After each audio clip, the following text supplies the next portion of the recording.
much technical difficulty, because we've never done the pre-live thing before, we are now officially live on YouTube. We've been live on Instagram for the last 15 minutes. And what we're going to be shooting into today is a question that's dangerous. We're going to take a risk. We're going to risk really making you upset. Because what we're going to be asking you in this video is, do you, not the other people, but you personally, do you look like a homeless person to somebody who is more awake than you?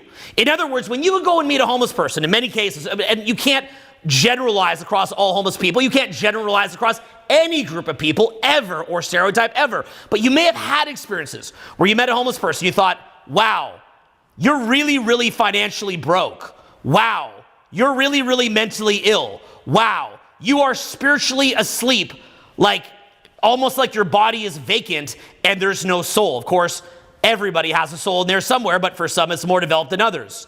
So you've met homeless people before, and you've probably had thoughts like that. It doesn't mean that it's everybody, but you've had that. And what I'd say to you is, you can clearly see this in people who are not you. You clearly see it, right? But you probably never stop and pause and ask yourself, do you look like that to other people? Now, I say this hilariously, having not had a haircut for a long time, so I even have a homeless beard right now. Okay? So I'm saying this is a guy who looks homeless right now. But the point being is that, okay, there's a thing in LA called homeless chic. We pay hundreds of thousands to look this homeless. But anyway, so the point that I'm getting at here is, do you look like a insane, soulless, flat broke homeless person to somebody who's ahead of you? And then the larger question, and this is within a larger social context, is, were you a part of the solution during 2020, or were you a part of the problem? We all saw what happened during 2020. I called 2020 before it happened. A couple months before, I said something's about to happen. I called it the day that it did, or the days that it did start happening. Everybody thought I was nuts. And then I called it during the course of 2020. And a lot of people were like, oh, you're crazy, because what I was saying at that time was not fashionable. And even my own staff was saying to me, why are you saying these things? How can you say these things? And I said, this is going to age well. And the way that you're thinking is not going to age well. How did I know that? Why didn't you know that? And were you a part of the solution, or were you a part of the problem? Now, what I would pose to you is that people who are people pleasers, people who have no soul, or whose soul is shrunk down to being almost nothing or nothing, people who are easily manipulated, people who are asleep, people who are on autopilot, people who are numb, are the most dangerous people in the world. Because people that are psycho, who know how to manipulate them, can weaponize people in that mode and get them to basically en masse do whatever they want. Now, in 1776, the War of Independence, the idea was we were taking away power from these idiotic monarchs, these loser monarchs. They're losers. We took away power from them and gave power to the people. We created a voting system. But what happens when those same types of people realize that all that you have to do is manipulate the mass, give them bread and circus, and all of a sudden, there's no difference at all? And do you even care about that at all? Do you care? So, again, like we said today, do you look flat broke to somebody with money? Do you look insane to somebody who's sane? Do you look spiritually asleep to somebody who's more awake? And do you look like exactly what a homeless person looks like to you? In other words, do you have your own will? Do you have your own will? Do you have your own discernment? And what does that mean to you? So this is a very, very risky live broadcast that we're doing here today. And it's risky because it's going to hurt your feelings. But we're going to go deep on this, okay? Now, by the way, a bunch of you jumped into Endless Motivation when we presented it last time. That's this course right here, Endless Motivation Blueprint. Go there now if you want to jump in on it.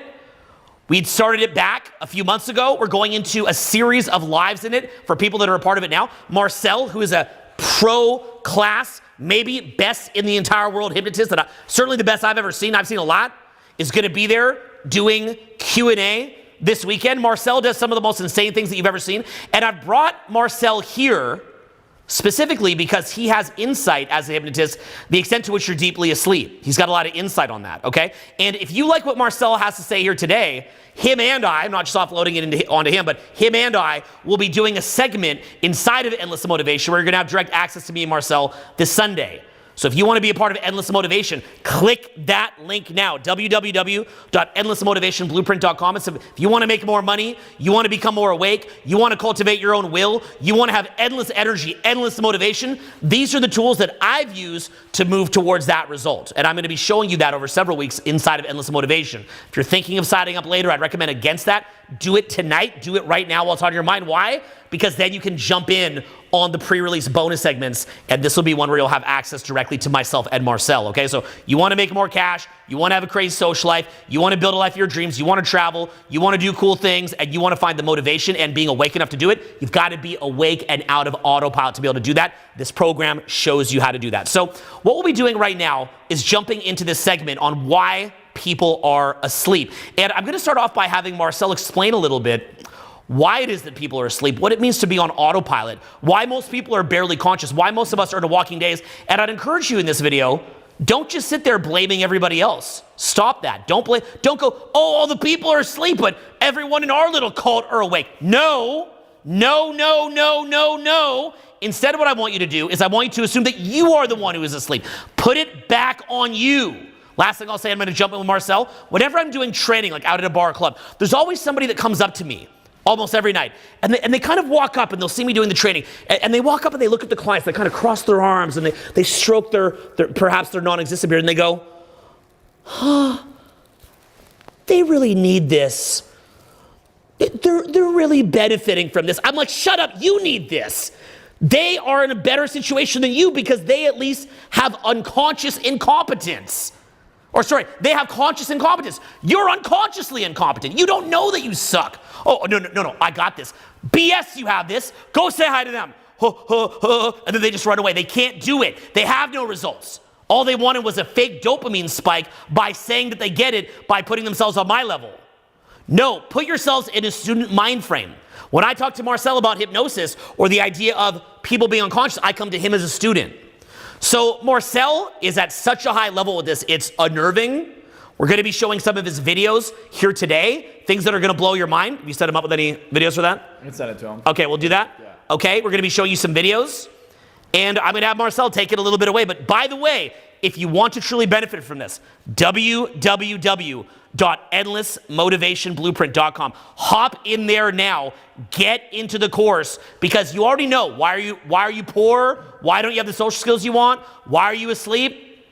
You're on autopilot. You can't get off of autopilot. So I can show you everything about sales copy, marketing, social skills, everything. But as long as you're on autopilot, you're not going to be able to use any of it. So that's why we created Endless Motivation Blueprint. So hop in there. We're going to be on there doing a bonus section this Sunday. You don't want to miss it. Get in there now, and I'm going to have Marcel take it away. So I'd like to start by saying, think about someone who's super overweight. They know they want to lose weight. The doctor's telling them they are going to die if they keep up these habits. And yet the same hour, they go pick up a cheesecake and eat it. Now you might say, well, that's not me. I don't really do that. I have discipline over food, and that's fine.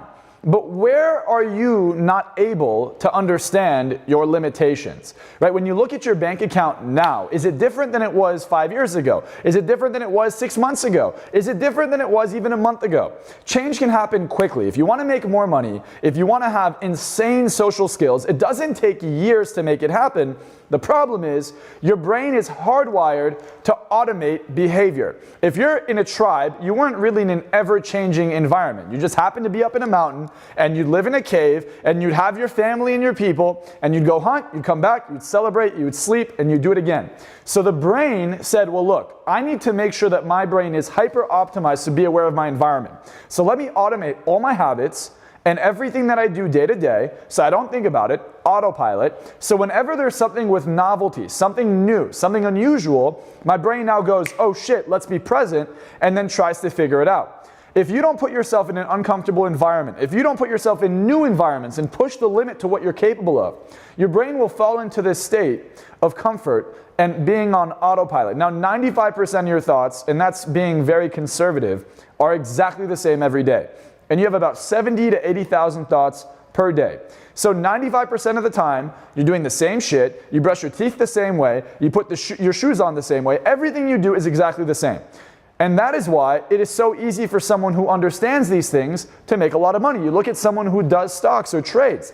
They could just read a chart, and the only reason a chart is accurate is because people are so predictable. There's a new AI that just came out that says, if you were to give it your Instagram, and someone's in a relationship, based on your pictures and your captions, it can predict with over 90% accuracy when and how quickly you're gonna end up breaking up with your partner, if you're gonna break up with your partner. How does it do that? Because although you think your problems are unique, you think your stress is unique, you think your social skills are above others, they're not.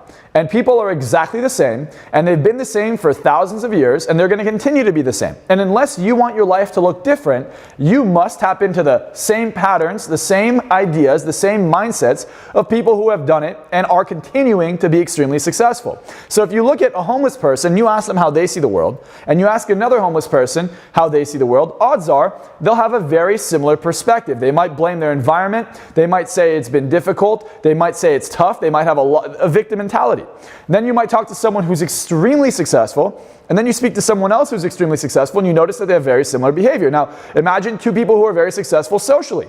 What do they have? Are they charismatic? Are they good at communication? What is it that almost universally creates the same exact environment, the same outcome? And if you were to put two people, it's the environment, right? It's the environment that creates the outcome. That's actually the wrong mindset. If I go to a pizza party with a super fat person, I'm not going to be as fat as the fat person because they're going to eat more pizza than I will. You can give someone the same cards and they're going to do something different with it. The one variable is your mindset. And when we talk about being asleep, you have to realize what that actually means. It means that you're not able to see why you're stuck. So if you're where you're at and you might feel stuck, you say, I've been putting in the work, you're trying, you've been taking in this content for years, maybe even decades, and you've been working on yourself, but yet you're not where you want to be yet. You have to ask the question, why has nothing changed? And the answer to that is because although you make the effort for maybe 5% of the day to change and you have the thoughts and the knowledge, have you implemented it? I could tell you how a plane works. We all know. You put the power up, right, and you pull it and it goes up. And you know that you have to be hitting a certain speed so you don't stall. I mean, there's common sense. But does that mean I can get in a plane and go be a pilot?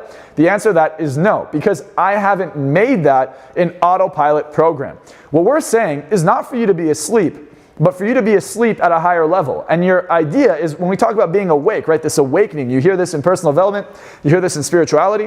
What that really means is you're constantly waking up beyond the paradigm you're in. Because you could settle for the paradigm you're in, and you could see a lot of very successful people do this.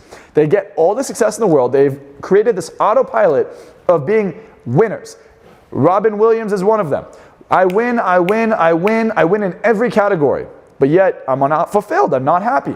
It's because they haven't figured out how to elevate beyond that paradigm. So I don't care where you're at financially, right? We initially gave you the homeless example, but it has nothing to do with money. It has nothing to do even with social skills. It has to do with your ability to elevate from the mindset you're in. And that takes self-reflection, your ability to be coachable, because if you're not, you might be ignorant to the idea that you are super brainwashed. I talk to people, and look, my seminars are not cheap. They cost thousands and thousands of dollars. The average person, even upper middle class individual, can't afford to come see me live. But the people that do see me are usually very, very successful. And people who work with me one-on-one are even more successful than that, to where they're able to pay me $1 million a year to work with me for an hour a month, usually. Now you look at something like that and you say, well, why is it when I talk to my friends or just people that I consider to be asleep, that Owen would consider to be asleep, why is it they say, oh yeah, you know, so you talk to people who are really like gullible and really dumb, and what you'll find is the most successful people in the world are the ones who have the most open mind. It's actually the people who have bought into the propaganda that working on yourself and personal growth and personal development and developing your social skills, your communication, and expanding your mindset, people who think that that's bad have actually fallen asleep because they don't want you to be awake. And who is they? People who are more powerful than you. Imagine everybody was a winner. How much more competitive would it be? How much more difficult would it be if you played high school basketball, but everyone was as good as Kobe Bryant in his prime? Well, it's not going to be very fun. Yeah, and going further than that, it's also just Satan. So it's not even just the fact, like, if everybody was winning, in reality, we actually could all win more, but it's Satan running their brain. I'll get into that in future lives. I'll back that statement up.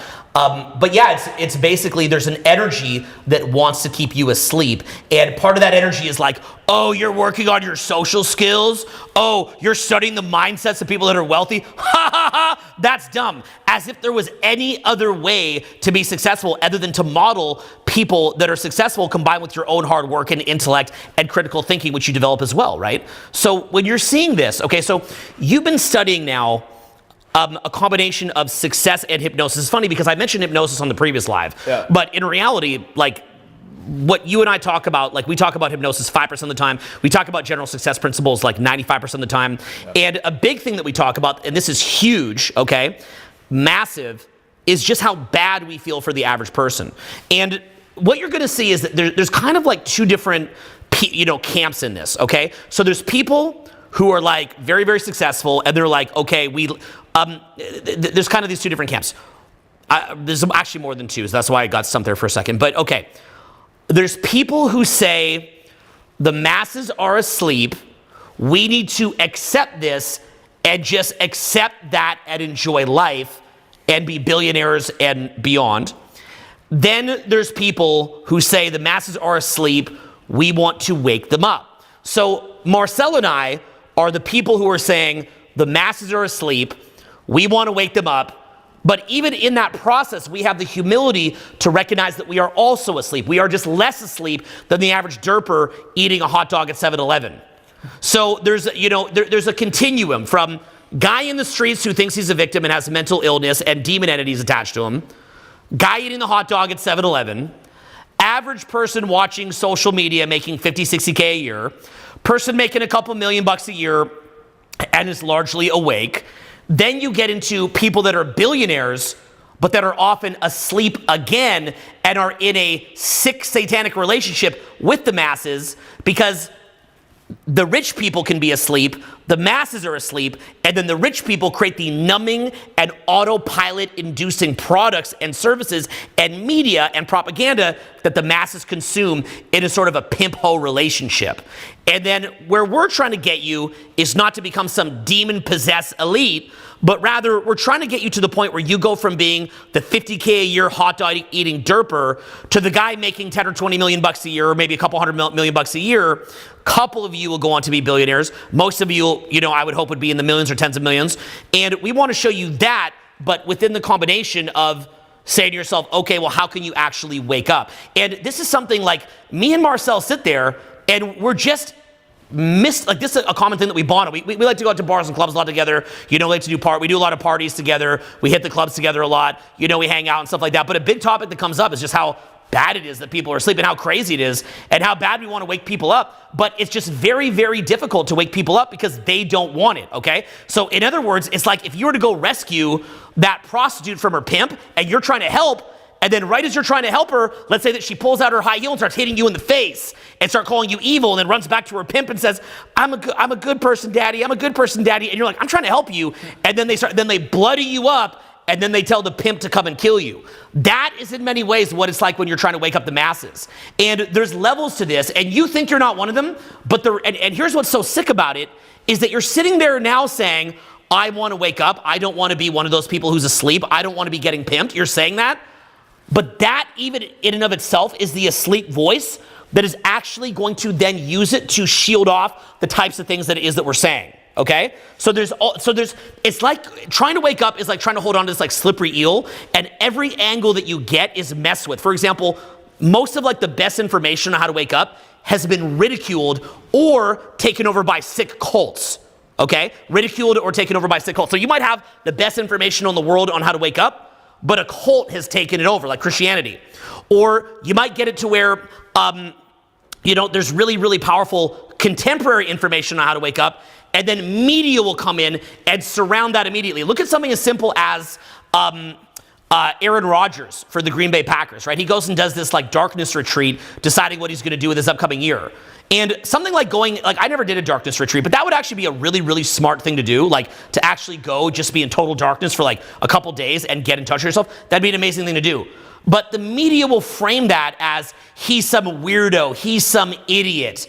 and so on and so forth. And they did the same thing by framing him as an idiot with previous decisions that he made as well, framing him as some kind of weird outsider. You probably know what I'm talking about. So coming from that standpoint, many of the things that are meant to wake you up will be ridiculed. They'll either be taken over by cults. Like the Bible, for example, is probably the nuclear bomb of awakening, but taken over by a cult, to where when you ask someone who's read the Bible, they're like, Jesus is the way and the light and the truth, and you're like, as soon as I say, are you Christian? You're like, Jesus is the way and the light and the truth. I'm like, oh, so you're in the cult that blocks people from even reading this. Like, all the people who could wake up won't read it because they look at you, you look insane, and then you're blocking them from reading. That's why I never read the Bible till I'm 40, because I'm looking at the people that read this. I'm like, I don't want to be like that.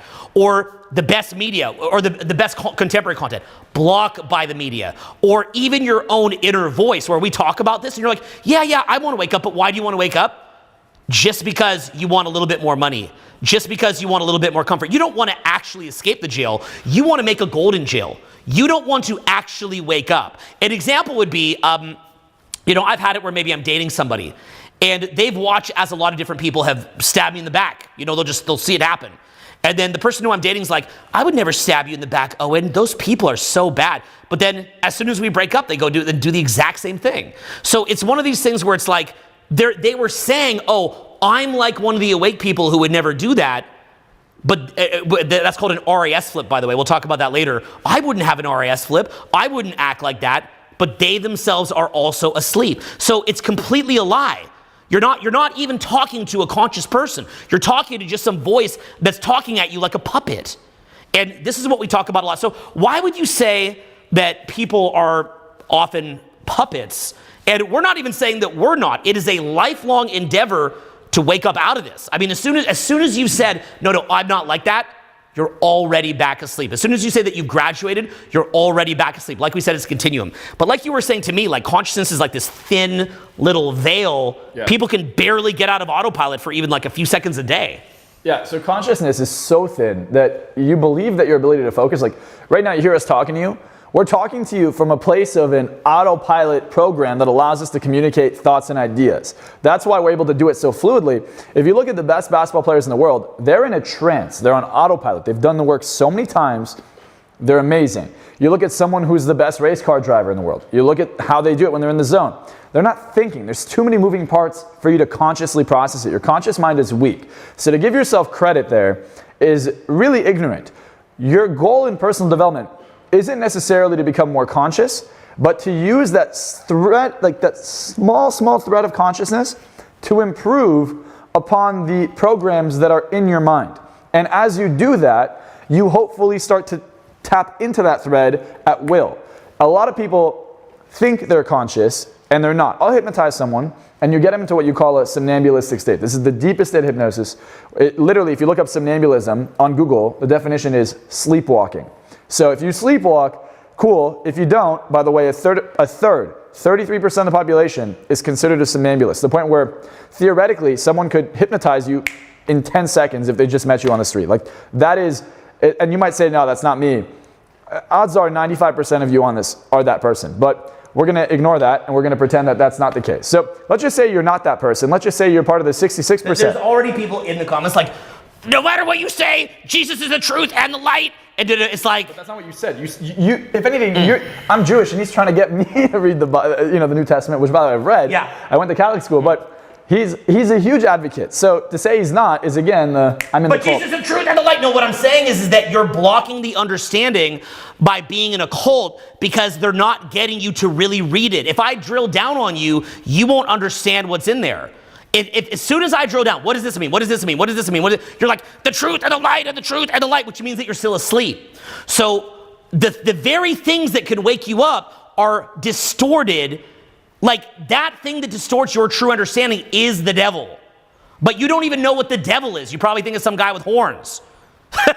So it's like some guy with horns. So if I say to you, what is Satan? You don't even know what that is. But getting back on it, the bigger discussion that you and I have is just like, holy crap. Like, it's just, it's lonely. It's literally, like, how would you describe the loneliness of just like walking through the world and you're just looking at people that are just whacked off their face? Like, you're literally just seeing program's running. The person's asleep. You can see it in the pupil. You can see it in the autopilot. You can see it in the lack of focus. You can see it in the regurgitation and parroting of propaganda, like the truth and the light, without actual understanding of it, and so on and so forth. It reeks off of the average person how asleep they are. And it's accelerating. Yeah, I mean, critical thinking is a conscious skill. You have to be conscious to critically analyze and think about your thoughts, about the situation. And most people just look at things on the surface. Now, I mean, I'm reading the comments. I don't even want to read them anymore. They're so upsetting. They honestly make me sad. Mm-hmm. So I don't want to read them anymore, just because, honestly, the comments are sad. A lot of you guys just are not registering what's being said. It's like we say something to you, and your brain goes, no, I know better. Okay, then why are you watching the live? You're not getting the gist. Here's the gist. Listen. Pay attention. Your programming is running your life. What you think is true is not. Here are the facts. I can literally take a person. I don't do this, but I can. And just snap my fingers. And if you're not religious, I can make you religious. If you are religious, I can make you not religious. Do you know when this is not possible? It is not possible when someone is so conscientious and they're able to tap into that stream of consciousness, then it's not possible. But that only happens maybe 1 or even 0.1% of the time. So here's what I encourage you to do. This is why Owen and I are going on this slide. This is why we're taking time out of our day to teach you this. Here's what you should pay attention to.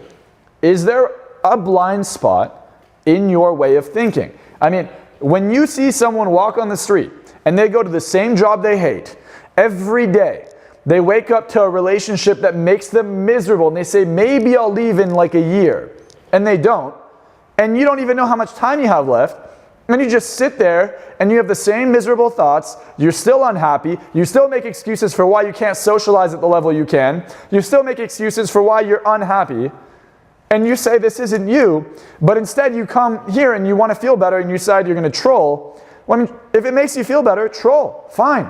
But you know what would make you feel even better than trolling? Waking up. Wake up. So this is the defense mechanism that we're talking about. So a lot of what we do is when we're doing a seminar, we're having to sit there and realize that the person has walls upon walls upon walls that are preventing them from taking action, from getting results, and from waking up. It's walls upon walls upon walls upon walls. And I want you to think about this from a combination of many different areas. So, for example, you have things like status anxiety. Status anxiety is biological. You know that if you were to gain status, you would start to reproduce at a much higher clip, and your brain is afraid that other men will come and kill you. That's a real thing, by the way, okay? Status anxiety. How do you know about that? Because if you walk into a bar club and you go talk to everybody, your confidence will shoot through the roof because you see that you're not going to get killed by talking to people, okay? So what happens is that you have reproductive anxiety. You're afraid that you're going to reproduce. Basically what happens is that if you become Leo DiCaprio, everybody starts trying to hook up with you. And you're afraid that if you were to have everybody trying to hook up with you and you don't have established, and if you don't know what your status is inside the tribe, then you could get killed, okay? This is biological. But there's also various different synaptic pathways in the brain. So in other words, you have these hardwired synaptic pathways, and that is also running you. So there's the way that your brain is wired. There is emotional addictions. Emotions are more addictive than heroin. So that is also running you. Then you also have the fact that you identify with your ego and not your soul. So then your external identity is what you identify with. And then that is running you. Then you have the tribal component. You see how politics is getting polarized these days, and then that is running you, or religious tribal, and that is running you. Then you have the fact that there is spiritual addictions that you're actually enslaved to dark energy. You're literally a slave to that dark energy, and that is running you. So all of this basically means that you're in this sort of sunken place, looking up at your life as it's being lived, thinking that it's you that's living it, but you don't actually have your own will, and you don't actually have your own discernment. And this has been something that's come up for me because during the COVID lockdown, in order to make money, I started mentoring billionaires and millionaires. And this was basically what I was doing all the time. Marcel actually did a ton of it during COVID as well, and he still does a lot of it now. So when I was mentoring, basically I was spending most of my lockdown just hitting up one-on-one phone calls with guys that are very, very wealthy. And watching that even the people that are billionaires are very much on autopilot in many cases, and they're actually mentally sick. They've just been able to kind of tap into that dark energy in a different way from the way that the masses did, in a way that actually kind of binds them into slavery even more so than the masses. What you wind up seeing is that you have the masses are bound by slavery. The really, really rich people are also oftentimes bound by slavery. And so you've got to start to say to yourself, well, what are these different things that are enslaving you, and what does it mean to actually wake up? Now, to put in context, like when you see things like, well, you know, it's unfortunate because we can't even, I mean, there's just so many, we're in such a limited little runway of the things that we could discuss here, because there's so many cool things that we could discuss, but it's just, we're just so limited. And that's a whole other topic of conversation, by the way. But like, could you maybe share a little bit more about the extent to which people are on autopilot? Like let's go a little bit deeper on this. Like the extent to which you're dealing with defense mechanisms, autopilot, being spiritual bondage, egoic bondage. I mean, it literally, like, more so than even being rich, you should want to have a soul. But that'll rarely ever get discussed in personal growth, because obviously that's not, like, you know, a very good sales pitch, like, I'll teach you to have a soul or something. But the truth is that's a real thing. Like, even if right now you had $1 billion, that would probably put you more to sleep. Like, most celebrities who you see are, and we live here in Hollywood, they're up here at our house at parties, are more asleep than even the masses, because they're getting so much of what they want that has completely put them to sleep. It's actually a very, very sad situation. So you're sitting there thinking that you're moving forward, but you're oftentimes just putting yourself even more to sleep. What would you say are some of the mechanisms that you'd be aware of that keep people to sleep, keep them in a trance? How do you feel about this? How do you feel interacting in society like this? So I'll talk about history. I won't tread into the present because obviously we're on a thin runway, and I'll let you decide if you want to go down that. So I'll talk about the past. I would just say that we're on a platform that's run out of San Francisco. They believe that they're at the center politically in their minds, wrongly. And so anything that someone in San Francisco would get triggered by, that we're limited within that runway. So I'll just talk about history. World War I and World War II were about 2 decades apart. Okay. Now, we'll talk about World War II, and we talk about Hitler. Now, I'm Jewish, and most of my family was massacred in the Holocaust, in Auschwitz. They were Hungarian, so they were the last to go, and they were completely annihilated, and the only people that survived were my grandma and her sister. Now, someone named Stanley Milgram also had his entire family murdered in the Holocaust. And he's watching these trials of these people, you know, internationally, literally on trial for acts against humanity. And when asked why you committed these atrocities, they would say, I was just following orders. And people could not believe it. Milgram experiment, please, too. And we'll show a video of it. Yeah, people could not believe it. They're like, nah, no way. Well, he's like, look, I'm not an idiot. Maybe they were just following orders. So he decides to start this experiment.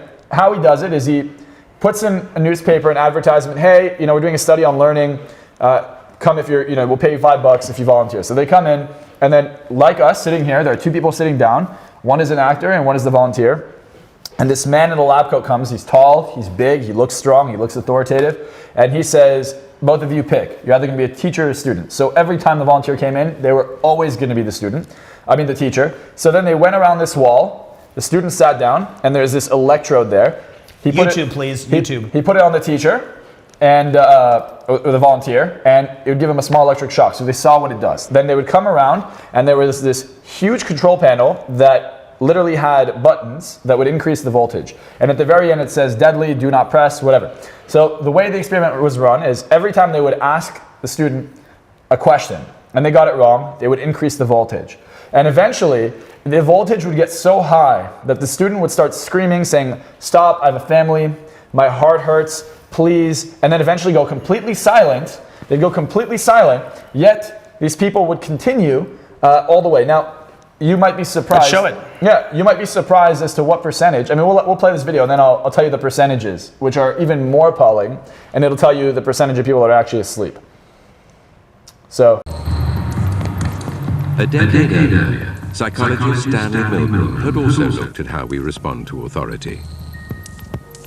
In order to understand how people were induced to obey unjust regimes and participate in atrocities such as the Holocaust, he set up an experiment. Volunteers were told they were taking part in scientific research to improve memory. Will you open those and tell me which of you is which, please? Teacher. Where? Teacher. Separated by a screen, the teacher would ask the learner questions in a word game and administer an electric shock when the answer was incorrect. He was told to increase the voltage with each wrong answer. cloud, horse, rock, house. Answer. Did we get a strike? No, you're good. Good to go. So we're back. Are we able to let it run a bit more without a copyright strike, or what's it saying? Oh, so it's now saying countdown to copyright strike. It's giving you a countdown, wow. What's that? Gives you a countdown to a copyright. Okay, are we still on, guys? That was very little. We've done this before. What do you think would happen if you maybe fast forward it to the climax of it so they can actually see the people screaming? Do you think it'll... Okay, so guys, just as a heads up, if this shuts down, okay, listen up closely. We're going to try to play a little bit more of this. If it shuts down, then we're just going to wrap the live, and we hope that you enjoyed it. We had this happen once before with that one where I was showing clips from the movie The Gray. So it's a 2-minute, 17-second clip. Maybe fast forward it to where you see the people screaming. I'm not sure if this video will show that. I think it does, because you see him upset there. Well, the key of the video is that he's asking to stop, and then the man in the lab coat says, keep going. Yeah. And he does. And That's the key. Have we seen that in the clip yet or no? It's right there. Okay, so about there. So guys, if this wraps up, apologies for wrapping up early. Maybe mute the video, and we can talk over it, and I can explain what's happening. So maybe mute the video, and I'll explain. Maybe that'll help with the copy as well. Got it.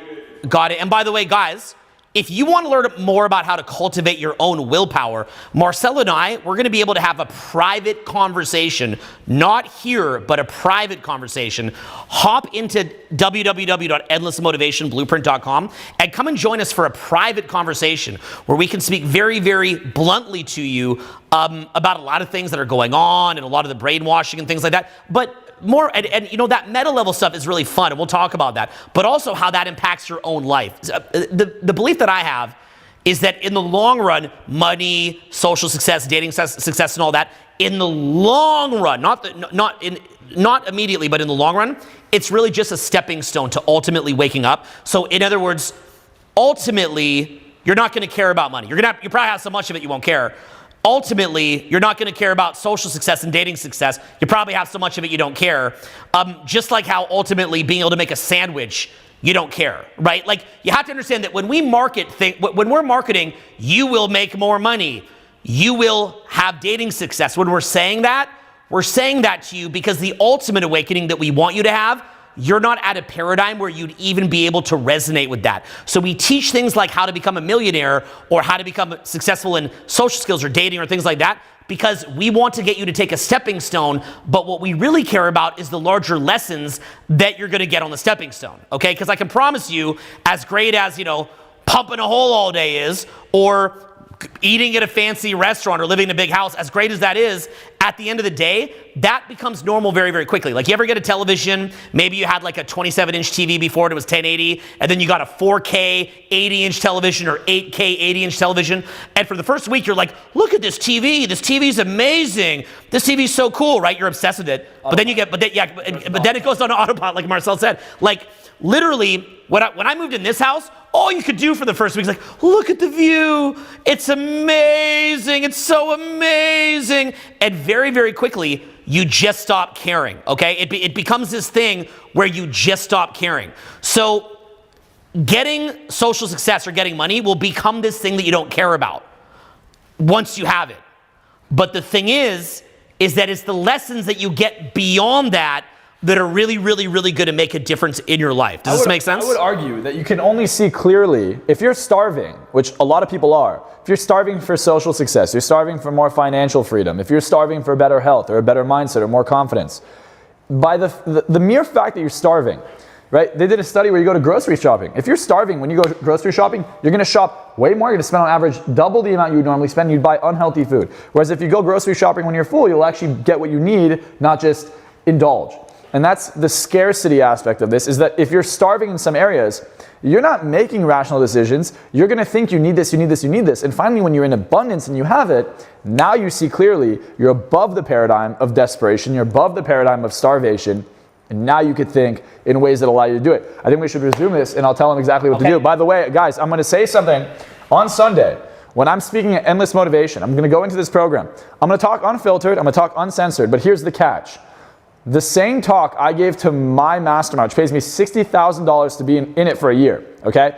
And they only get to talk to me twice a month, $60K. The same talk I gave to them, I'm going to be giving to you guys, and that was their favorite talk of the entire year. So they had 104 calls. not 104 calls, 24 calls. Out of the 24 calls, that was their favorite talk, and that's the talk I'm bringing Endless Motivation. So if you guys want to know why, and you want to see what I'm going to do for you and how I'm going to hypnotize you in that call, click the link below or endlessmotivationblueprint.com. Yeah, if this wraps up right now, we're gonna see if we can go over the copyright thing or not. But if it wraps up right now, the first thing you want to do is jump into Endless Motivation, and we're going to be continuing this conversation on Sunday. If you're watching this now, you can even jump in there right now. There's a ton of content in there right now, some of our very best stuff that we've ever put out. You guys are aware that I only put out programs every so often. I put out Blueprint in 2008. I put out our best program ever in 2016. And then I really haven't had a major program release since then. So I'm not somebody that puts out a ton of programs. I'd actually like to in the future. I'd actually like to be one of those people, but I really haven't been. So this is something that we created as an inexpensive way to get direct access to some of the best coaches in the world. I'm on there a ton. Marcel's on there. Other guests are on there. So if you want to be a part of it, get into www.endlessmotivation.com. Hop in there right now. The last comment before we go is I just want to point out, like, I can read a message, you can read a message, and we can see who's broke and who's not. Guys, if you want to see who's broke and you want to see what a toxic mindset looks like, read some of the comments. Literally, if I tell someone, hey, come with me to this nice restaurant, and you might see this with your friends that are broke, you're like, hey, come with me to this restaurant, which to me is like McDonald's, to him is like McDonald's. You're like, oh, I don't like that food. What do you mean you don't like the food? It's literally one of the only Michelin-rated restaurants in the entire country, one of the best steaks in the world, and our friends will say, we don't like that food, it's not good. It's not because they don't like it, it's because they can't afford it. It's like someone says, oh, I don't like Ferrari, I don't like McLaren, I don't like Porsche, I don't like Mercedes. It's because you can't afford it. So if you can't afford to have the best, of course you're going to rationalize and say it's not good. So if you can't afford it, guys, save the comments, save the energy. Yeah, but you know the best part? Normally, we're a little bit rough to work with, price-wise. But Endless Motivation's inexpensive. So we built it specifically so that you could have a chance to hop in there and give you something really premium. So www.endlessmotivation.com. You're going to the Michelin-rated restaurant for the price of McDonald's. Okay, we'll see you inside Endless Motivation, and let's continue to try to break this down right now. So you can see in this video here now, once it's up, let me know when it's up, give me a thumbs up. Okay, perfect. So you can see in this video where he's literally in distress and he's saying, hey, I really don't want to continue. And he keeps saying, look, do I have to keep going? I really don't want to keep going. And what Stanley Milgram or whoever was running this experiment is telling him is, keep going. Don't stop. Keep going. And he continues to ask the student questions, and if they don't answer, it's considered a wrong answer, and they continue to electrocute them. Now, you might ask yourself, what percentage of people would go to 450 volts? For those of you who don't know, that is fatal. That's not kind of an injury. That is a fatal electric shock. Fatal electric shock. What percentage of people would go? Do you know? No. Anywhere from 60 to 70%. So the average was 65. They've done this experiment over 40 times properly. The average was 65%. Now, what percentage of people were willing to go to 250 volts of electricity? Our walls here in the US are 110 volts, enough to kill someone. It's more than enough to electrocute someone to death. What percentage of people went to 250 volts? 100% of people. So to say that you're not asleep is funny. It's funny because 100% of people would still be willing to kill someone to an extent. You're willing to follow authority to an extent. Now, what is the authority that we're hearing? Well, here's a concept. Let's talk about Vietnam. I have a lot of Vietnamese friends, right? That is a war that we fought for what? Like, it's not like World War II where you saw a Holocaust and genocide happening where there was literally either fascism and communism or freedom. This was a different kind of war. This is a war that we said was about communism. We lost. The world's, maybe it's heading this way, but the world's not communist after the war. We still lost the Vietnam War. Now, you look at something like that. How can you rally an entire nation behind to go kill mass murder? Like, you're not going to go kill someone, but under the context of war, you will. They're not going to kill someone, but under the context of protecting their friends and their family and their kids, they will. So understanding that it's not that hard to get someone if there's the right narrative. If the narrative makes sense, you will do things that you would say you would never do. If the context makes sense, you would do things that you would say you would never do. I mean, you just saw 2020. Give me a break. You just lived it. I mean, if you want to bring up how long someone may have been home for the last few years, then you say that and you go, all right, like, I've been home. Like, what would logically make sense to keep someone at home, go out of business, wipe out the middle class, literally increase the debt, pump inflation to where it's starting to hurt everybody now and continuously hurting everyone. Last month was the highest rates of inflation since June of 2021, right? You're looking at that, and why are we getting more inflation even though interest rates are going up, which means inflation should go down? well, where's our money going? It's not going back into our economy. It's going into something that we might be getting ourselves into. For all we know, we could, there's not going to be a World War IV, so we better hope to God there's not going to be a World War III. But if enough people don't wake up, and that's probably what's going to happen, then odds are that's where fate is going to take us. The single most important thing that happens, in my view, in the next century is that people begin to wake up. We have AI coming. We have increased abilities to bomb ourselves into oblivion. We have a lot of other things that I won't get into here, but the point being is that the single most important thing is that you begin to wake up. So let's talk a little bit about what it means to be asleep, and let's talk a little bit about what it means to wake up. So when I say things like many of the billionaires and multimillionaires that I work with, I view as complete clowns, I love them, and I will coach my butt off for them, and I will coach and coach and coach and coach and coach, and I do everything for them. I go to the end of the earth for them. But in many ways, the biggest thing that I would say is worse than not getting what you want, this is from Eckhart Tolle, not getting what you want is getting what you want. So imagine right now that you have all the money that you want, and you have all the comfort that you want. Do you think that you're likely to wake up? Eckhart Tolle talks about this. He says that you can wake up in a private jet, or you can wake up in a solitary confinement jail cell. But you could in theory wake up in both. But which one are you more likely to wake up in? You're more likely to wake up while in a state of pain, okay? Because the discomfort is there, and you want the discomfort to stop. This is a major code in the Bible as far as the crucifixion, okay? So we have a rebirth through pain and through death and through the renewal that comes from death. But that doesn't mean that you die right now. What that means is that your ego dies and other parts of you that are weak die. So the problem is that as long as you're comfortable, you're a lot more likely to be asleep. Now, we've all heard this idea of strong people create good times create weak people create bad times create strong people, and it winds up becoming this cycle, right? So we are now entering into that cycle where weak people are creating bad times. And we're seeing this like social media is a major component. The fact that, the most popular social media is this kind of short form content. So you see that I've resisted this, okay? I have resisted this, and I've done long form content. Now, let me explain something to you. I'm somebody where I surround myself with people that are not like me, okay? I surround myself with people that constantly challenge me.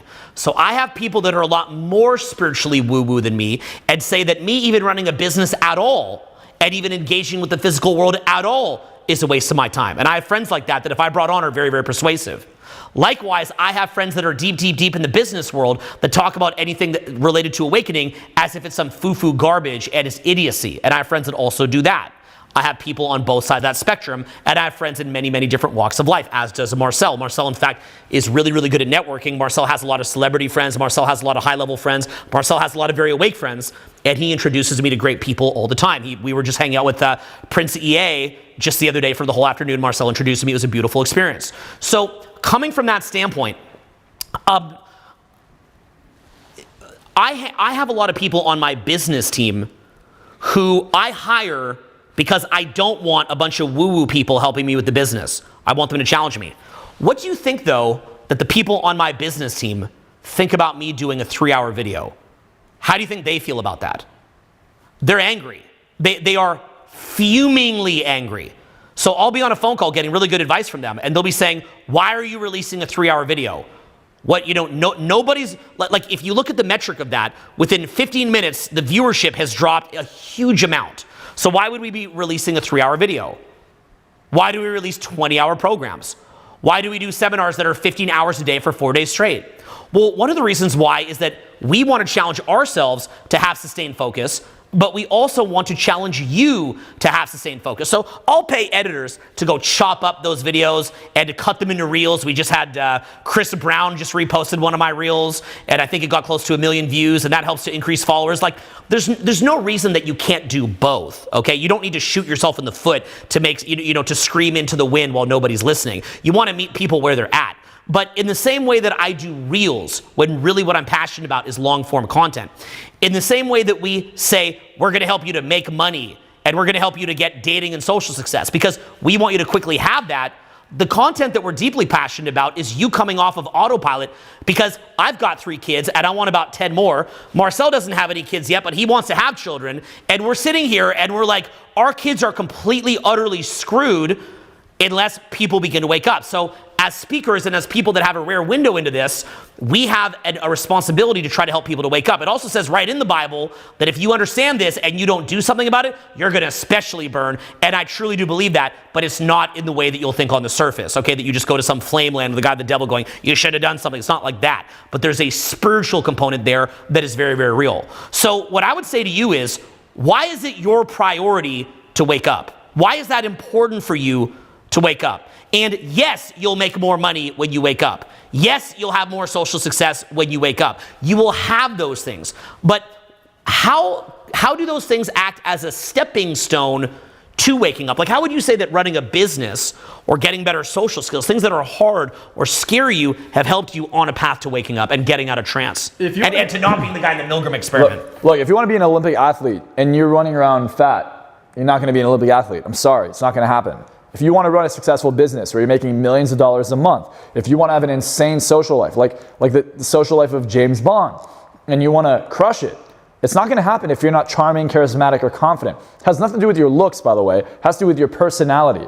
I know a lot of you think that has to do with looks. I'm seeing comments. It just shows you that you're ignorant to the truth. By the way, so Marcel's not used to doing lives. Not with so these comments. He's still in a state of shock for the paradigm that most people have. So as a quick side note, I'm going to explain this to you, and it's a powerful side note. The reason why you pay to be inside of groups is this. When I go to the airport, usually I'll have access to something like the Virgin Lounge. Okay, that's like the Virgin, Richard Branson, he has a Virgin Lounge. The Virgin Lounge is maybe $500 a year. Same price as Endless Motivation, funny enough. So the Virgin Lounge is $500 a year.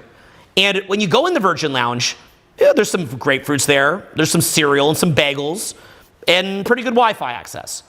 And that's about it. That's what you pay your $500 a year for. But what are you really paying $500 a year for? You're paying $500 a year as a boundary around the idiots. So in other words, you're not going to have the kids screaming and somebody throwing up and somebody yelling at the clerk inside the Virgin Lounge, because people aren't going to act like that, okay? When I do a party here in the Hollywood Hills, the reason why very attractive people want to come is they assume that I'm the kind of person that's going to keep out the riffraff.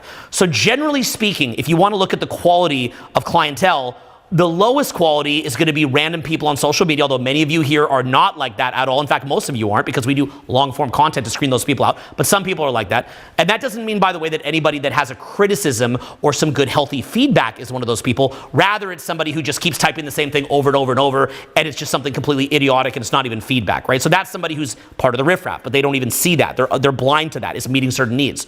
Then as you move up, you have people that maybe come to a free event. We've got free events in Miami, LA, Orlando, New York, DC, Philadelphia, Seattle, Houston, Dallas, Austin, San Diego, LA, San Francisco, Chicago, Honolulu. We're doing free events all over the world. You can go to www.selfhelpfreetour.com. Julian is doing a Euro tour this summer. He's going to be all over Europe this summer. We rarely get out there, so make sure that you go see Julian, www.selfhelpfreetour.com. So at a free tour, you get a better version of people that is less riffraff. Why? Because they actually had to get out to an event. So they're a little bit more invested in it. Then inside of a proper program like Endless Motivation, there's none of that. You will never see somebody acting like that inside of a paid program, because it's people who actually want to get results. Pop culture at its core is people who have little value for their time. You think you know what pop culture is, you don't actually understand what it is. Pop culture is this thing that is specifically designed to waste time. Like, the purpose of it is to waste time. The purpose of it is the sick spiritual bondage that you have. So it's meant to be this thing that just wastes time, okay? Stupid ass comments are, and not valid criticism, which can always be in there too, but the stupid comments are there to waste time. So uplifting yourself and waking up is realizing what that actually is, recognizing it and cutting it out of your life, and cutting most people out of your life, cutting most distractions out of your life, and zoning in on what will actually create the optimal life, both of fun, prosperity, but also you waking up. So when you think about waking up, okay, let's just pause. Let's think about your own awakening here. Why does business or working on social skills serve as a stepping stone? Because when you're in the scarcity trance and you're in the trance of unconsciousness, what winds up happening is you think that you'd feel good and feel less pain if you had money. You think that you'd feel good and have less pain if you had social success or dating success. So that is a way that we can speak to you to begin to take action. Now, once we have you taking action, what's going to happen? You're going to have failures. You're going to have roadblocks. You're going to be in pain. So because you have failure and roadblocks and pain, that is going to force you to wake up. We wake up via pain because the programming that we have is wholly inadequate to get us to the promised land. So what working towards entrepreneur success, or working really hard within a business, they call that entrepreneurship, or working very hard to have social success, what that does is it exposes the weak points. It shows you where you're weak. It shows you where you're not organized enough, focused enough, having extended focus, having high-level strategies, wasting time with things like pop culture instead of high-level marketing, which we teach all that as well. So it shows you that. But it also shows you the extent to which you're addicted to, the extent to which you have spiritual bondage to being asleep. So it reveals that to you. Like, I'm sure that you, in building what you've built, I mean, I've watched you go through tremendous obstacles. I mean, and it forced you to upgrade your paradigm. Well, yeah, the gist of what I was saying is this. It's that if you're shooting a basketball and it's short, and you'll give it more, you put more power behind it. If it's long, you maybe bring it back a bit, you change the angle. Like, there's things that you could do to adapt to make sure that you're actually making your shots. And it's not going to happen if you don't shoot, right? So you have to actually start the business. You have to start the social skills. You have to put yourself in a situation where you see, okay, hey, I need to get better here. And you're not going to know where you get better if there's no benchmark. There's nowhere to start. And most people, a lot of people say they're scared to fail. I disagree. I think that they're scared to leave where they're at. They would rather be where they're at than leave the autopilot. You would rather stay asleep. It's like someone in the morning who snoozes their alarm. You'd rather snooze your alarm than get up. You would rather stay asleep thinking you're awake than challenge yourself and quit your shitty job. You would rather stay on autopilot than wake up and leave your bad relationship, because people do not like uncomfort, and that creates weakness, and weakness creates zombies. Zombies literally create people who never have anything different in their life. Like, you could literally look at the majority of people, and I could predict your life because you're not going to change. Like, what's the best prediction of the future? The past. And unfortunately, unless you do something about it, unless you take action, unless you do something now, not tomorrow, not in a year, you do something right now that commits you to that, it's not going to change for you. You could think it sounds cool. You could theoretically be like, yeah, this is great. But what are you doing about it? Did you start something different today? Did you do something different? Or are you still getting your own way? And most people, I think, will get in their own way because they can't understand that time is the most valuable resource in the world. Like, you talk about scarcity, your time is scarce. You don't know when your time's gonna end, and that's the craziest things. You can't buy more. You don't know when you're gonna get more. You don't know when shit's gonna hit the fan. It may not, it may, you never know. You might live till 100 years old, you might not live for the next 10 years. Who knows? But the thing you can do is you can stack the deck. You can do as much as you can now and hedge your bets that you are going to live longer, and you can hedge your bets that you want the best quality of life and that you believe in yourself. And if you don't, you can get the help to believe in yourself. And if you do that, anything is possible. Owen, would you be here if you didn't believe in yourself? Nope.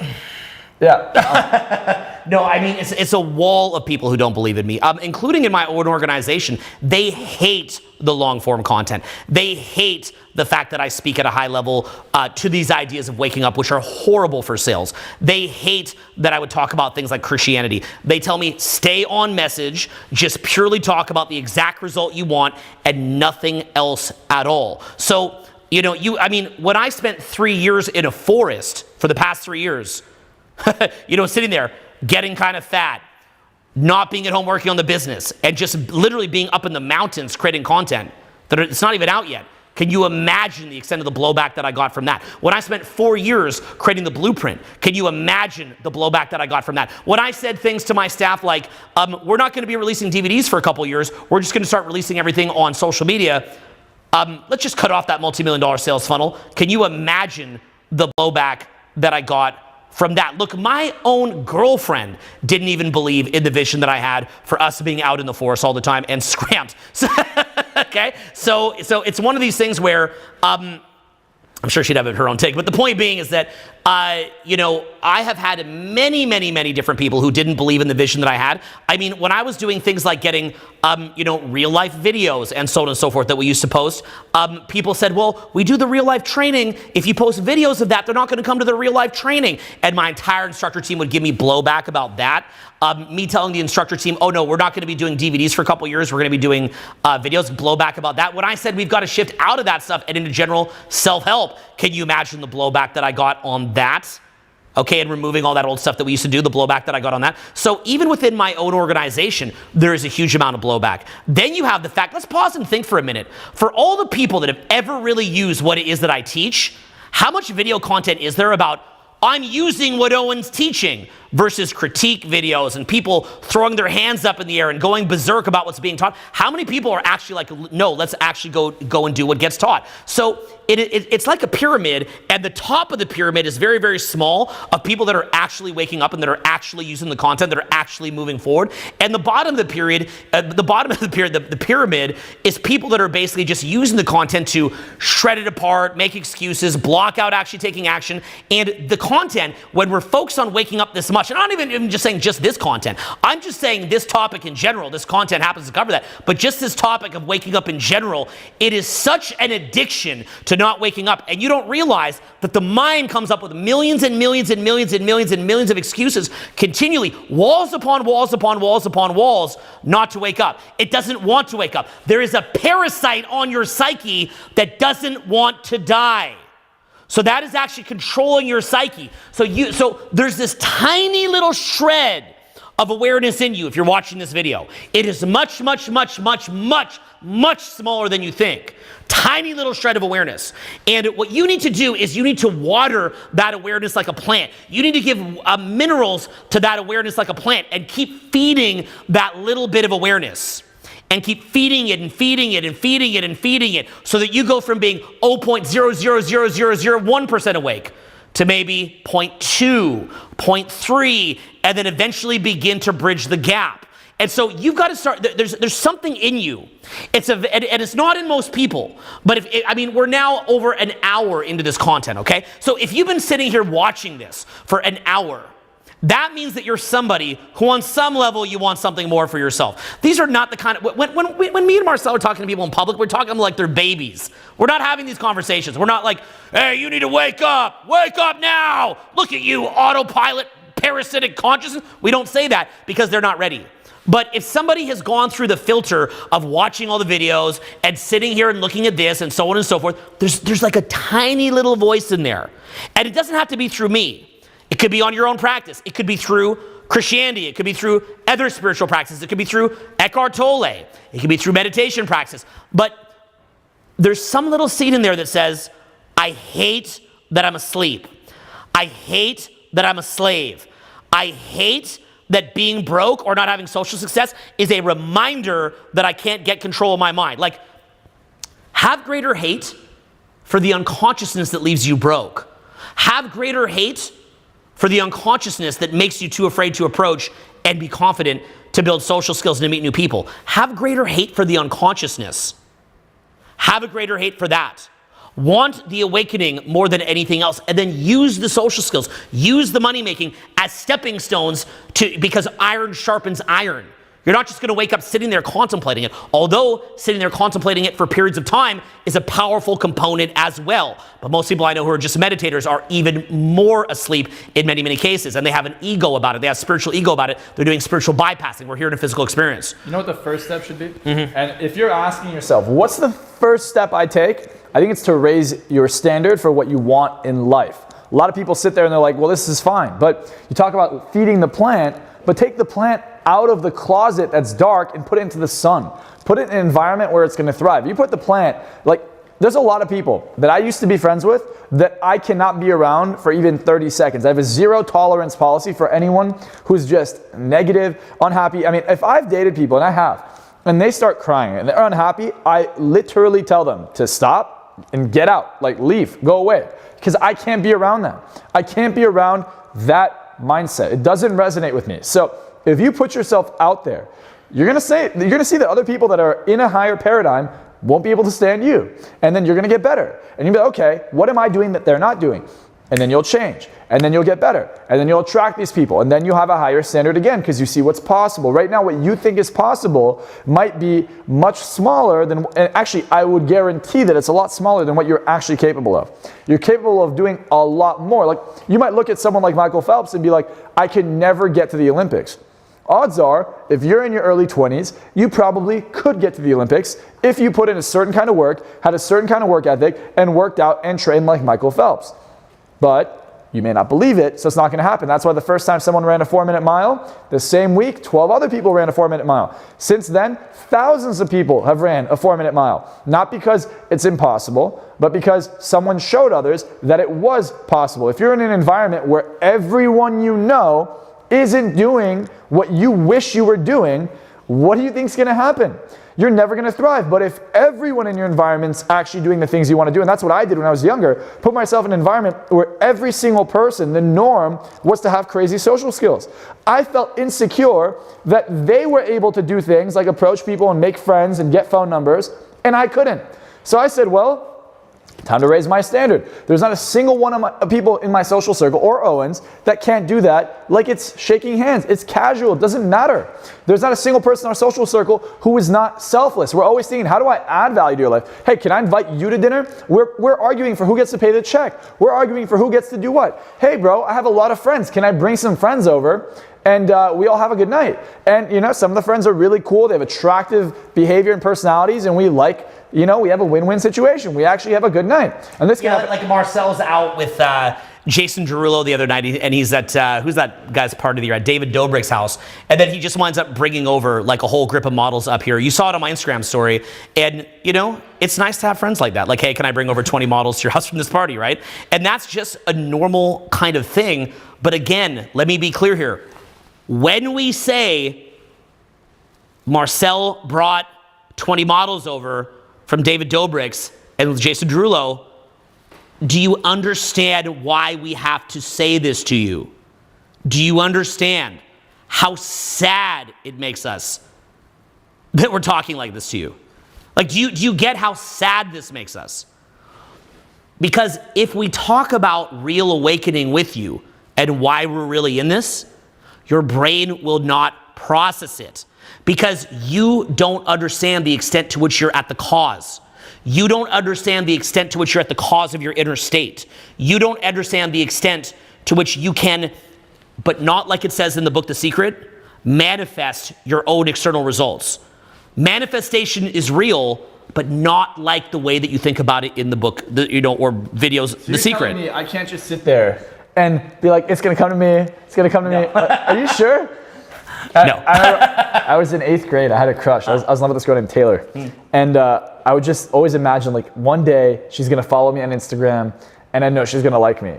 And one day I wake up, and she followed me on Instagram, and I'm like, oh, yeah.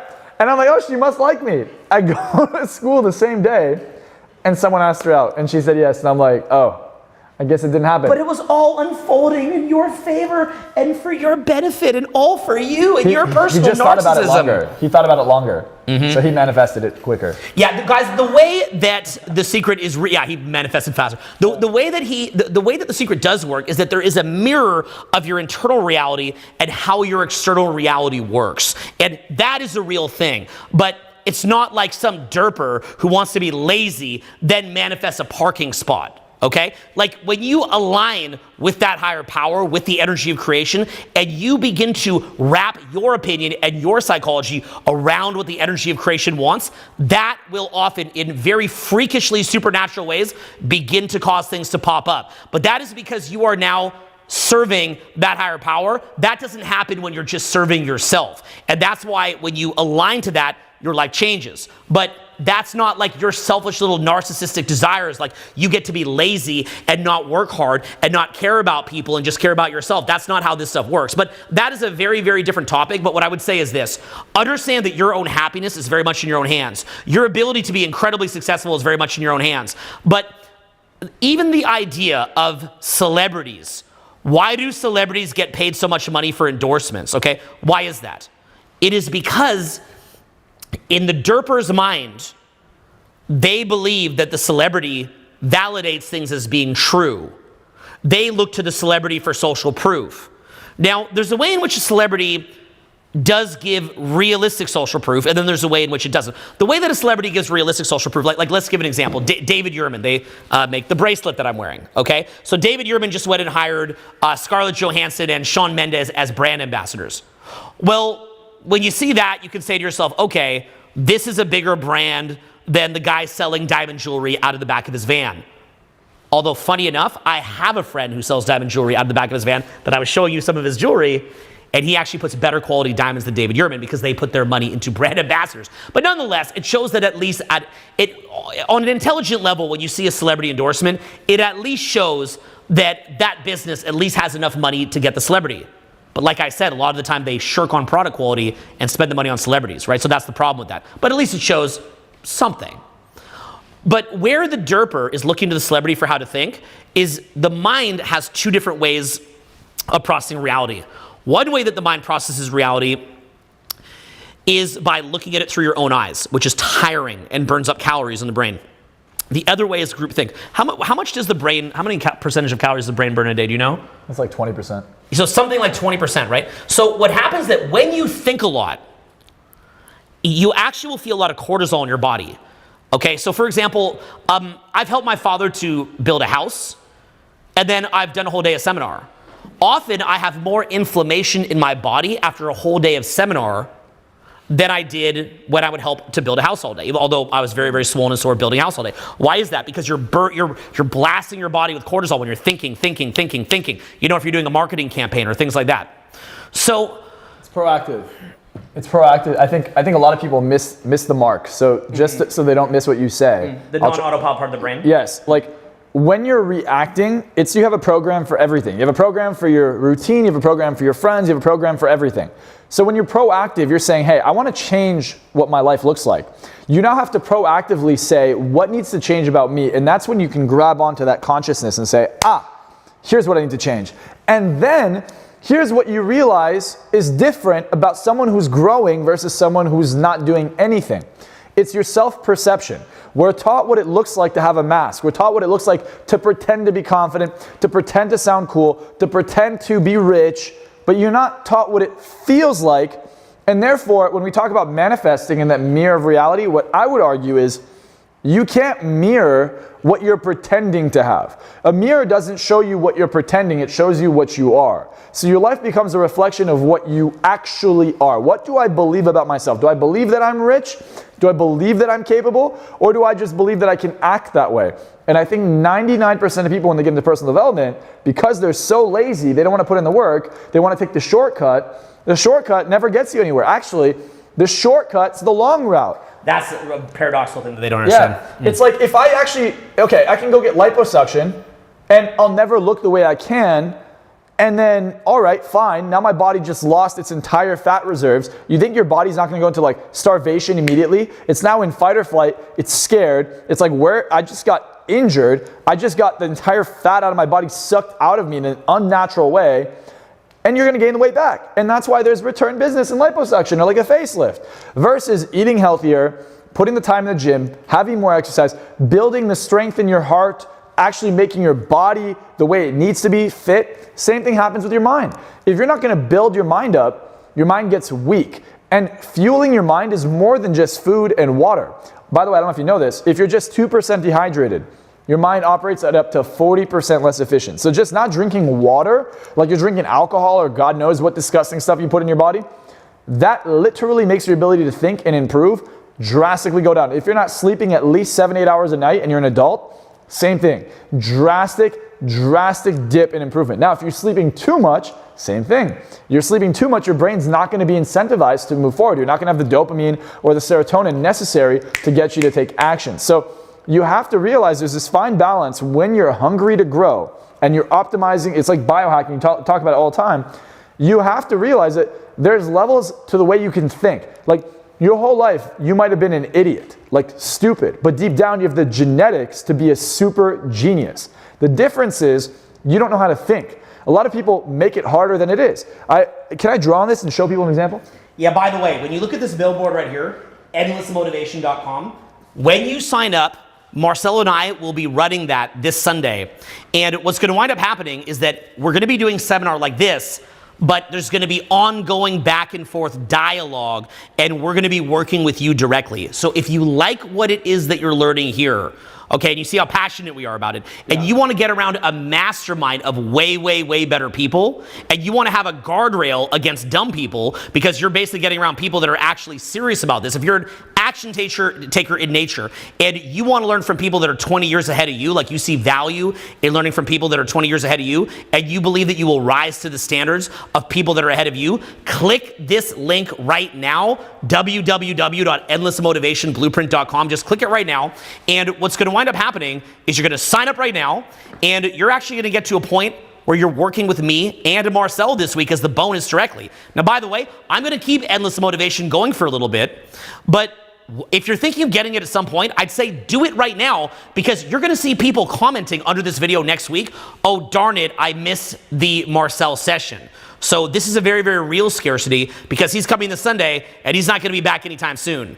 So click the link right now, www.endlessmotivationblueprint.com, and let's have a real conversation. Like, this is a cool one-way conversation. It's promotional, it's fun, and we're going to keep going deeper right now, but I'd like to meet you personally. I'd like you to go through the content, and I'd like to help wake you up, because I believe that when you get out of autopilot and when you get into your proactive psyche, when you stop using groupthink in order to process reality, and I teach you how to see the world through your own eyes critically, when I can get you to a point that I don't need to name drop very smart, cool celebrity friends of Marcel, and I could just talk to you bluntly about what you need, that will be a good thing.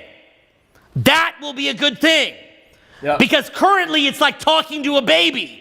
So let's get it to where we can have a real, not only is the place that we're talking right now force us to talk like a baby, a whole platform built for babies, but it run by babies, but in addition to that, we want to get you to a place not run by babies, but also around people that don't want to be babies, and get it to where you're not a baby. So there's people that are babies that are operating through that kind of conditioning, and there's people that begin to wake up, that see opportunity and take action when it's in front of them. So this is a very, very smart way to take action right now. If you're somebody who cares about your success, click the link below right now. We're going to keep this going, but click it right now. Now, while it's hot on your mind, and we're going to be having a conversation about this Sunday. It's going to go very, very deep. We're very, very passionate. Look, if you think that this is fun here, if you're getting value from it, imagine what happens when we're talking to you personally. Imagine what happens when you get in around better people. Imagine what happens when you get the course curriculum. And imagine what happens when you make a commitment to taking control of your life. We are going to deliver the goods, take you by the hand, walk you past the smoking wreckage of people that failed at this, and take you directly, fastest, easiest, and most effective way from point A to point B, and get you to the promised land. But you've got to be engaged, and the first step to showing that you're engaged is click this link below now. This link is a blocker for idiots, a blocker for derpers, a blocker for dabblers primarily, and this is a link that you walk through. You walk through this door right now if you're somebody who wants to make more cash, get better social results, get more spiritually tapped in, become more awake, but most of all, really, that's just the candy. You're somebody who wants a true deep transformation, which is what we're truly, truly, truly passionate about. But anyway, let's go in this graph right here. Well, look, here's the thing, okay? What I'm gonna show you is literally what we're doing. And what that means is, what I'm gonna show you is gonna change the way you see the world. It's gonna change your lens. Now, you might think it might take you a long time to change the lens.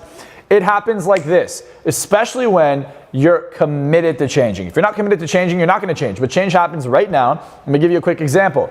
I'm going to give you 5 seconds to memorize the numbers here. Now, you can be an idiot and you can write it down. Doesn't matter. But let's just say you don't. Go ahead and watch it. See if you can memorize it. I'll give you 5 seconds. Try and memorize the numbers here. Whoops. There we go. Memorize that. Fantastic. Now, you might have memorized it if you have photographic memory. You might not. I'm going to show it to you again, but I'm going to show you how to look at it and what lens to look at it through. Most of you looked at it and you memorized it 1 digit at a time and tried to memorize it. Guess what? It's easier than that. It goes from 23 to 73 in increments of 10. 23, 33, 43, 53, 63, 73. Every single one of you have that memorized now. Now, you might have said that's really, really hard to memorize. It's super hard to memorize. But it's not, is it? It happened in 1 second. It's not hard to make money. It's you have the wrong lens. It's not hard to be social. It's you have the wrong lens. You change your lens, you change your fucking life.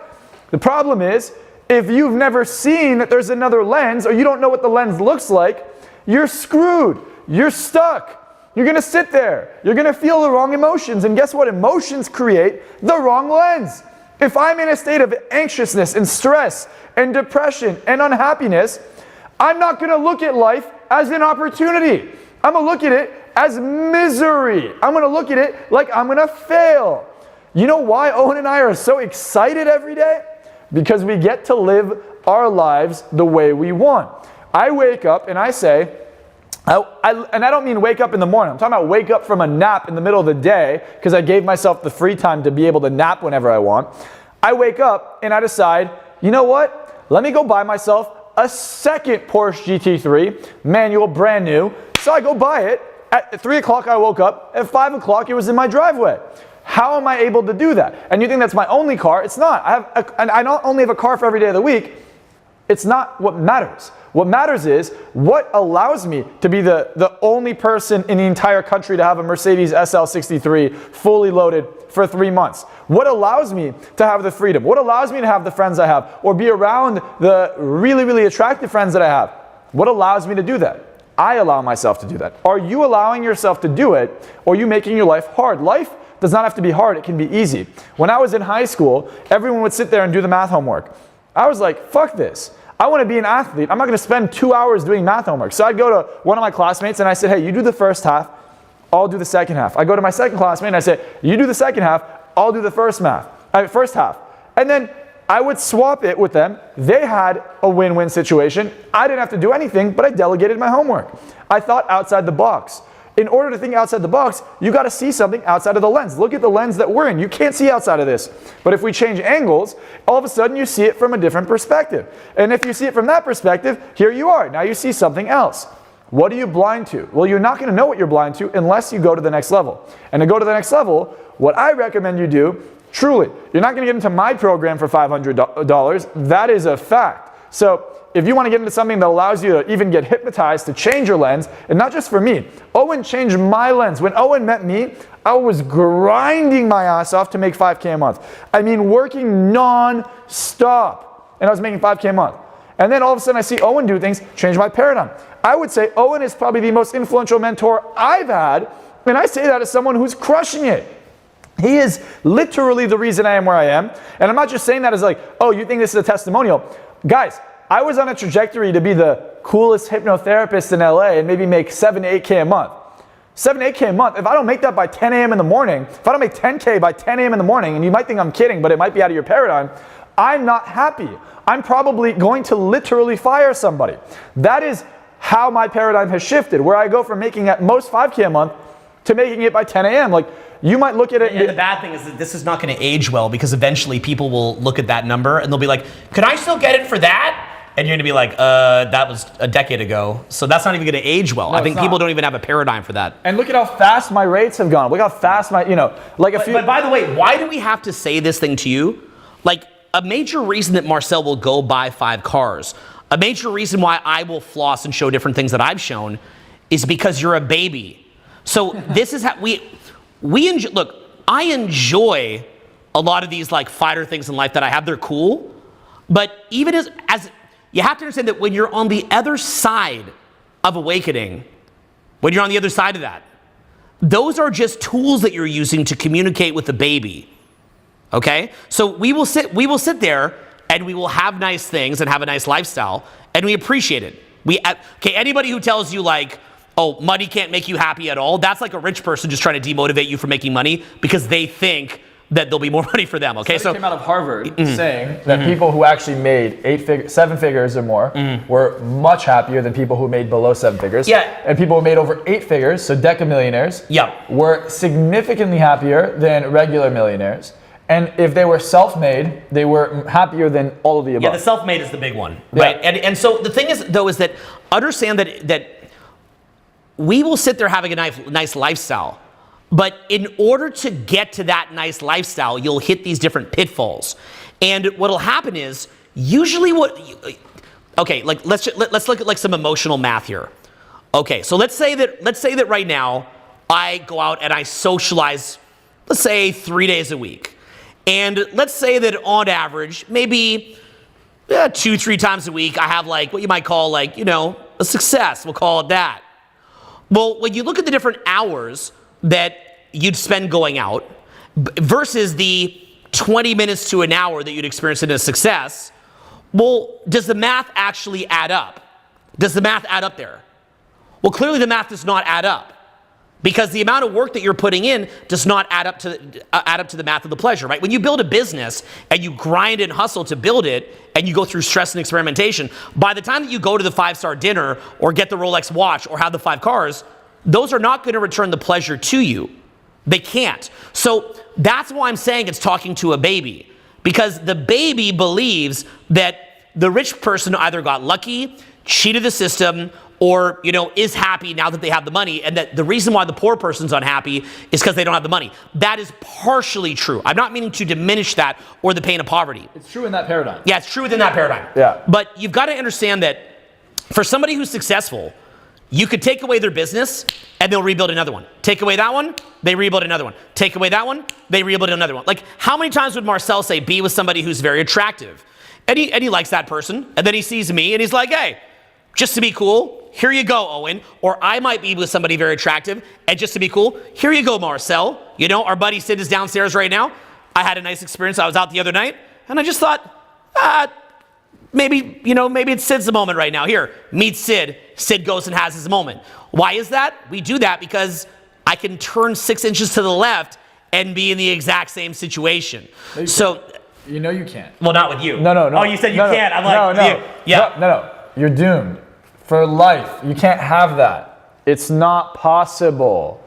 It's only one. Yeah, just the one. Yeah, the only one. Just the one. It's the only business you could ever build. It's the only person you could ever meet. As soon as you know how, look, you and I have broken up with people. Like, have you had the experience yet where you break up with someone that is so incredible that, like, the version of you from back in the day, you would have literally sawed off your arm. Every day. Not figuratively. Every day. But literally sawed your arm off to have one evening with that person. That person's in love with you, and you're like, I'm good. Okay? And you're like, I'm good. And you're like, I can't believe I'm walking away from that. Have you ever had it where somebody is offering you a significant amount of money to work with you, and you think to maybe even 2 years ago, and you're like, that would have met my expenses for 6 months a couple years ago, and I'm saying no. Today. Yeah, so this is the kind of thing where, again, I'm saying this to you to talk to your baby self, because you're like, oh, I'm unhappy, but if I had that, I'd be happy. So I'm saying this with you for marketing components to get you to get inside endless motivation. But I'm also saying this to you to actually try to show you that there is another paradigm. But that paradigm, to be specific, and by the way, I think what we'll do, are you around on Friday or no? You check. Okay, you check. But I'll come back on Friday. If Marcel's available Friday, if not, maybe Saturday or something. What time? But I don't know, maybe around the same time, but let's just check. But we'll come back, because this video, we're now in about an hour and a half, right? So I think most people that are watching this, because we're about to go on some really good content, but the problem is, most people are going to wind up watching this on the replay, and they're not going to make it this far in the video. Babies. So what winds up, of course, some people have other things to do, I get it, but to me, they're babies because there's so much good stuff being shared. So the idea being is that there's a lot of very, very specific things that you go through and paradigm shifts that you have. Maybe we'll make the next video. What's your availability? I'm free. You're free. Okay. Yeah. So let's make it to where we could actually go into very hardcore specifics. Like, I feel like we've kind of opened your eyes to the paradigm here a little bit, but I'd like to go into specifics. So what we'll do is on the next live, we will go into some specifics, but the general idea of it, which I'll just sort of share here, is that in order to cross through the pain of rejection socially or of failures in business to get to where it is that you want to go, you have to learn to control your own inner dialogue and your own inner happiness in order to power through. But then by the time that you've learned to control your own inner dialogue and inner happiness, you don't need the money or the social success to be happy anymore. So it's a paradox that in order to get it, you have to get to a place that you don't need it. You might have had it where you're at a club, and in order to have a deep connection with someone and maybe a win-win, nice, spontaneous adventure that night, you have to be to the point that you could walk away from it. When Marcel says has $1 million a year client, he can't be on the phone unable to walk away from it. He's 100% able to walk away from it. I don't want it. Well, that's something I didn't even get into. That's the other baby thing, is that when he's saying I took the $1 million client, he's actually mad at himself because he should have actually been just building his business, but he's been just sort of taking them. And I've done the same thing. I actually used to do a lot during COVID, and I don't even do it anymore. So why do I rarely ever do it anymore? I rarely do it anymore because I'd rather be doing the general business, but I'm also on the board of advisors for many other businesses, and Marcel's on the board of advisors for other businesses, and we have equity in those businesses. So that's why I actually just do post the content I'm passionate about, because I have equity and I'm on the board of advisors in other companies. So this is not even always my main thing, and it's not always Marcel's main thing, but people can't even wrap their head around that, so I'm hesitant to even explain that. But that's what starts to happen as you build a brand, you put yourself out there. So the reason why it's baby talk is because the basic pattern is unhappy, unconscious, autopilot, derper. Then you say, I want to make money. So we convince you to try to make money. We convince you to try to get better social success. You try that, and using what we show you, you'll get some good initial results. You'll be like, you'll go out, you'll have like your first cool experience, but then you see the promise of it, but then you're like, I'm not quite there yet. So then you got to keep powering through. And then you realize that the main thing that's stopping you is that you're not proactively at the cause of your own emotions. You're still at the effect. So then you become at the cause, and then you power through, and then you get the wins. You expand your mind, you get the wins. You get better work ethic, you get the wins. And then what winds up happening is now you have the life you want, but paradoxically you don't even care about it. But what you do care about is that awakening. So maybe you have a couple more things to say about that, but other than that, what I would say is that we'll go into specifics on the next live. Yeah, here's what I would wrap, and then this is what we're going to show you in the next live, at least what I'll specifically talk about. When I was younger, I would pedestalize, for example, I had a crush, right? And I pedestalized this girl to the point where I was fat, I was overweight, and I lost 24 pounds in 1 month. I became an athlete, I was in love. And if I look back, right, I actually ran into this person a few years ago in Chicago, right after a seminar I had, and I had dinner with her. She looked great, she was skinny, she was fit, she looked better than she did when I saw her. And I didn't want it. And it's not like I didn't want it because of the emotional investment I had. I just truly wasn't attracted to her because the caliber, of people I was with now is just so much better. And there are cars that were my dream cars when I was younger. And I was like, if only I could have that car. And today I look at it and I'm like, I wanted that. I wanted that, And it's not that the grass is always greener. It's that when you realize what you're capable of accomplishing, you stop pedestalizing it. Ironically, and this is the paradox you spoke about earlier, is when it's on a pedestal, it's out of reach. But when you bring it back down and it's normal, yes, the experience of joy may be a little bit lower when you achieve that thing that you used to think you need. But the reason that happens is because as your confidence goes up, you're not getting validation from external things, stimulus, you are self-validating. So now I have the confidence, this stuff is normal, I don't need it. Therefore, I can achieve it. If you need it and you want it and you're starving for food, it's hard to get food. If you have unlimited food, now you could be picky as to what the meal looks like, where the food is from, what kind of food, how fresh it is, how new it is. Or imagine if you're hunting for it and you're like, you have energy to hunt. Exactly. Now you don't have to just eat a squirrel. Exactly.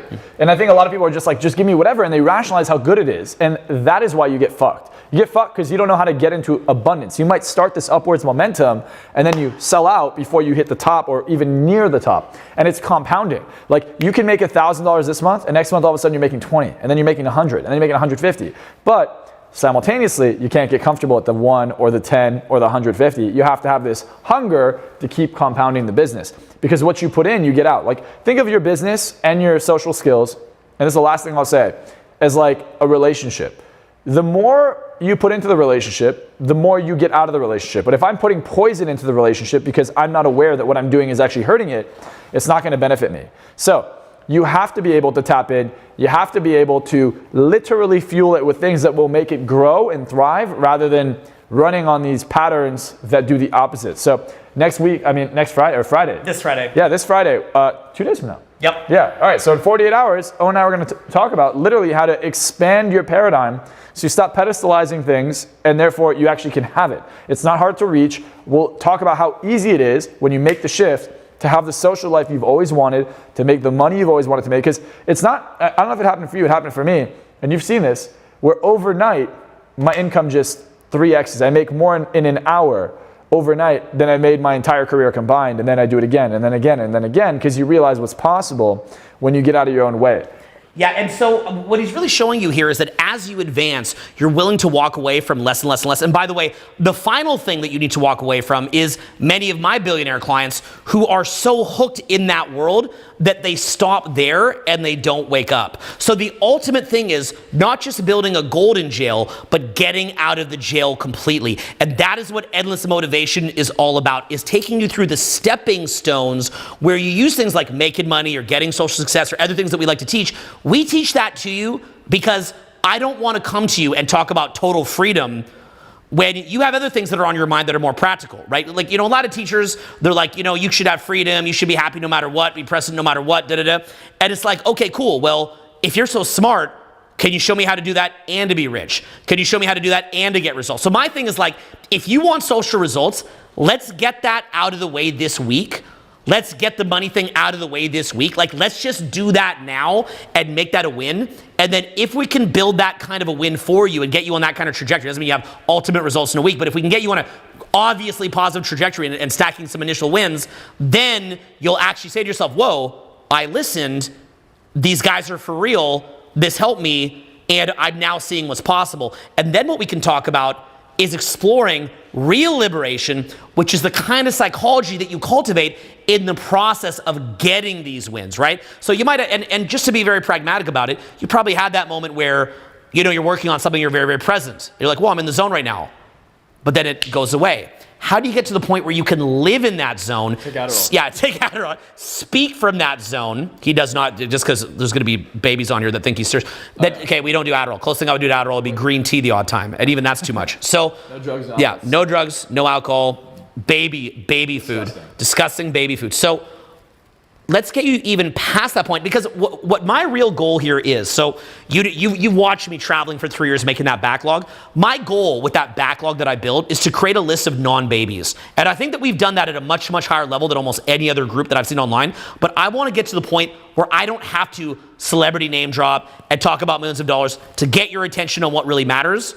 I'll always teach that content, but I also want to show you what it means to get out of the jail completely. And then being out of the jail, all of those things are things that you can very, very easily do. It's so easy. It's so easy. Like emphasize. That's the key to all. It's so easy. It's actually harder, and this is the last thing I'll say. It's harder to be in a shitty paradigm than it is to be in a liberated paradigm. But how will people take that when we say it? They're saying it's easy, as a trick. No.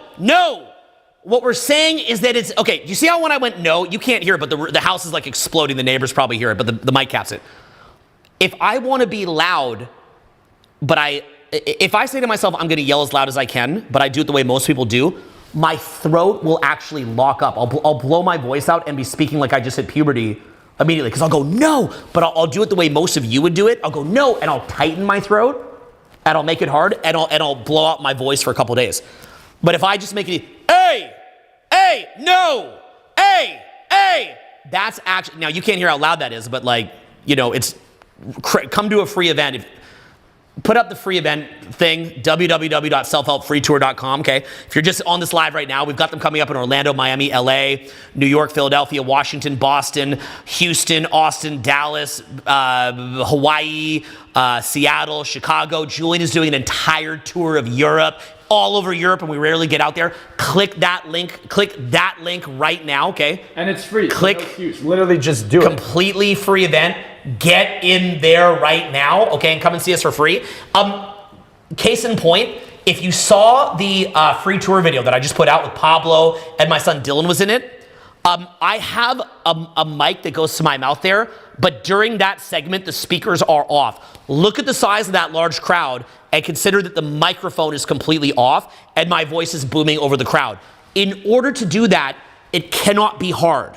If I allow that to be hard, then my voice blows out. So all those people that you see yelling but aren't yelling that loud are trying hard.